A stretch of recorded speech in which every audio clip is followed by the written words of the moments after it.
ava ndipresident weorganization imwe kwatachiti kuofisi tofanira kutosvika kuofisi ndo mutungamiriri wepanapa panonzi vatafadzwa chidavo.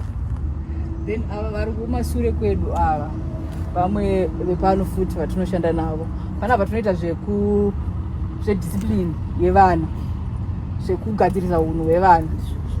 Saka tinoshanda navo panapa vana vacho vane kwavanoitirawo zvavanoitawo vari kwavari havawanikwe panapa. Then manyuchi uya ndiye uyu ati kurei zvake pane zvatakamuona ari pavhidhiyo.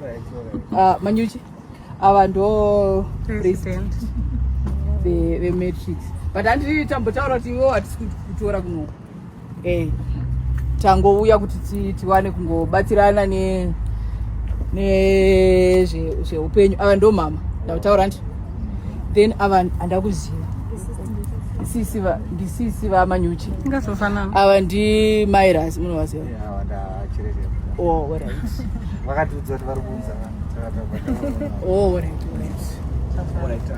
Then isusu tese takadai tinoshanda neboka rinonzi reTafara Foundation pari zvino ndo riri kubatsira vechiiki vedu kuti vabude muZimbabwe vachienda kuDubai kwandambotaura nezvako kuyapera.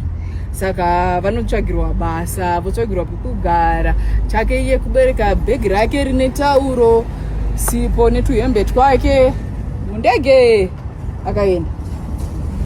Tisu veboka racho vamukona vanzi Tafara nekumusana makoni izvo zvikanzi Tafara.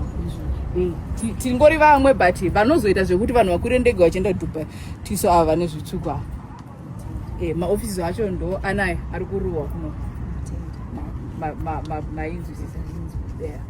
Saka apa takungotora hedu mifananidzo yedu makatotikoshera zvekudaro zvekuti munogona kuzodzoka muri madziro emaofisi.